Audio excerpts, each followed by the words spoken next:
All right, guys, fire away. Patrick, can you go through the play where she got hurt, the interception, and all that led to that, and what was your view when the contact was between you guys?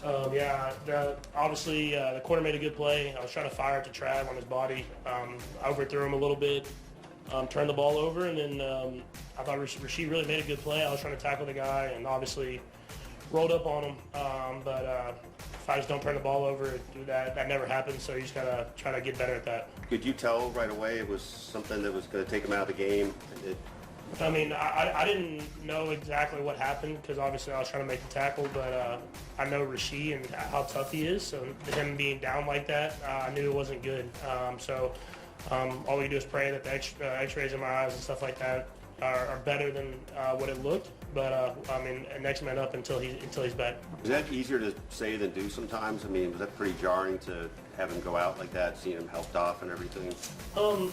I think more than anything, it's just trying to get everybody kind of settled back down, including myself. I think at the beginning of the game in general, we were trying to do too much, and that's all we had. We had the fumble and then the interception, but if our guys stepped up and filled as good as they can the role that he has in our offense, which is a big one, and so all we can do now is try to go back to the basics and try to get guys and opportunities to succeed. I thought Travis did a great job of stepping up and making plays like he always does. But at the end of the day, we got the win. That's what's important.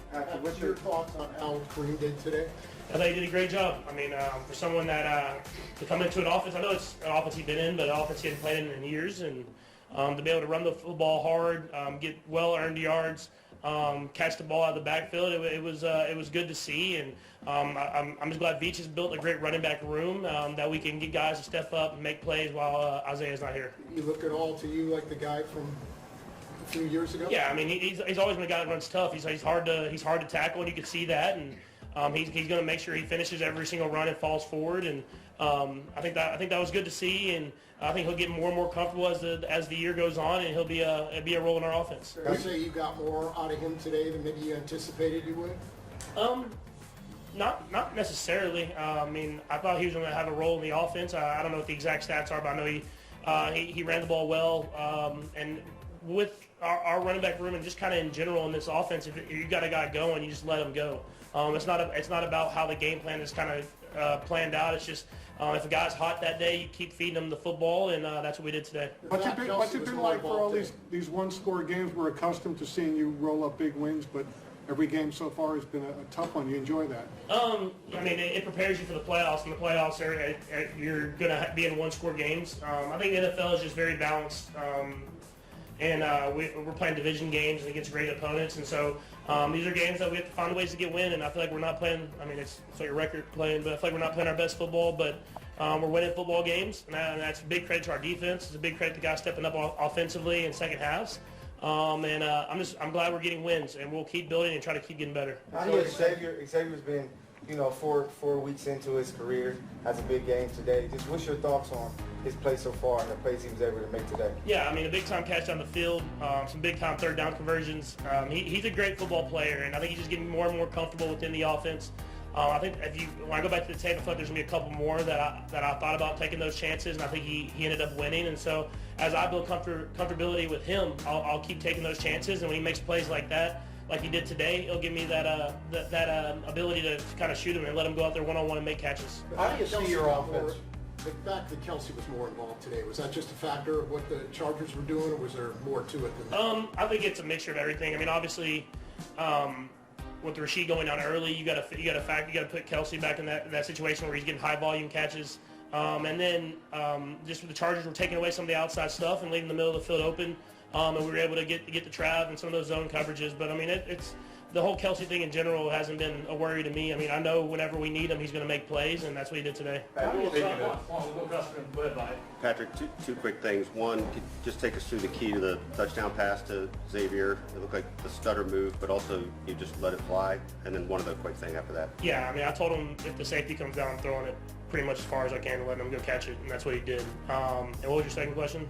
It's just about, is there any particular significance to knowing this is your 100th regular season start? Does that mark anything for you? I mean, it's cool because, I mean, I know how hard it is in the NFL, and, I mean, we've been blessed to play in a lot of games, a lot of big games, and win a couple Super Bowls here. But at the end of the day, you don't take it for granted, man. I mean, you're on a platform that you dreamed of as a little kid. And I think I try to enjoy those moments and have 100 games in. I'm going to enjoy this moment, and then we're going to move on because that's how the NFL works. How do you assess your offense at this stage, if it's just a matter of cleaning it up, or is it more to it than that you'd like to see out of you guys? I think it's a matter of cleaning it up. I mean, we scored 17 and we scored in the 20s these last few weeks, and I feel like it's just a play here and there. It's the interception I throw to Travis, I put on his body, that gets a drive going. It's we have a fumble in the red zone on the first drive where we got some momentum going, and in this league, you're scoring upper 20s to lower 30s. That's good football. That's good offense. And so we're close. I mean, Coach Reed's saying we keep preaching it. I know some Chiefs fans are probably annoyed by it, but that's all you can do in this league is keep pushing and pushing to get better. And I think it's going to pay off in the end. Steve? Patrick, you talked about Travis a little bit. Your receivers decided to wear the Kelsey shirts. Can you talk about that? Yeah, I didn't see it. I saw it on social media. So no, it's that's a close knit group, and that whole room. I mean, the whole offense is very close. I mean, we've been through adversity together. We've been on a lot of road trips, going to the Super Bowl, and a lot of these guys have been in at least one of the Super Bowls. And so you build this brotherhood, and I think they had heard all the outside noise, and they know how much of a leader Travis is.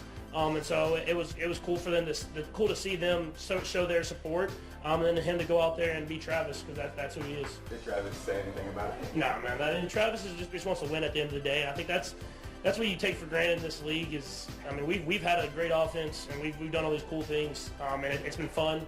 But at the end of the day, it's all about winning, and I think he's the true leader when it comes to that. He doesn't care who gets the stats. He just wants to win the football game.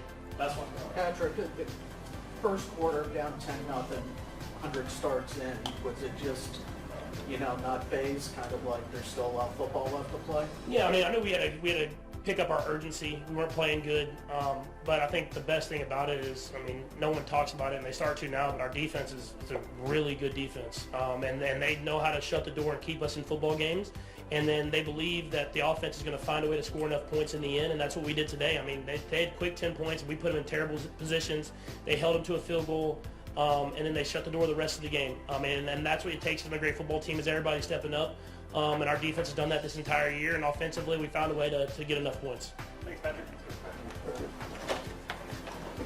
The Kansas City Chiefs remain undefeated after a tight 17-10 win against the Los Angeles Chargers in Week 4. Despite the offense struggling to produce points, Kansas City was able to secure the win after a late touchdown by running back Samaje Perine gave them their first lead of the day late in the fourth quarter. Rookie receiver Xavier Worthy also had his first score since Week 1 off a 54-yard catch from Patrick Mahomes. While Worthy had the only receiving touchdown of the day, the true standout was star tight end Travis Kelce. After many of the discussions entering the week surrounded Kelsey and his early struggles, he finished the afternoon as Kansas City's top receiver with 7 receptions for 89 yards.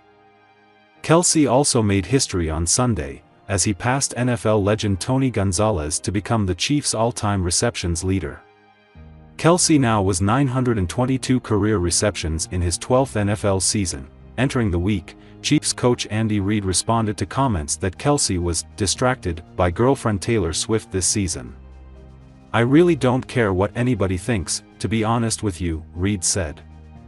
"I watch what the defense does and how they respect him, and so I take it off of that. And I watch Trav every day, so I get to see him in how he works, how he never wants to come out in practice, in the game.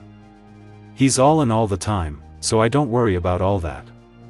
After a relatively quiet start to the season, Kelsey finally delivered a performance that reminded everyone why he's considered one of the best tight ends in NFL history. Just days before turning 35, he led the Chiefs in targets, receptions, receiving yards, and yards after catch, looking like the Kelsey of seasons past. Kelsey's standout performance was particularly timely as it came amid a setback for the Chiefs, an early injury to wide receiver Rashee Rice, who left the game with a knee injury in the first quarter. With Rice sidelined, Kelsey quickly assumed a primary role in the offense.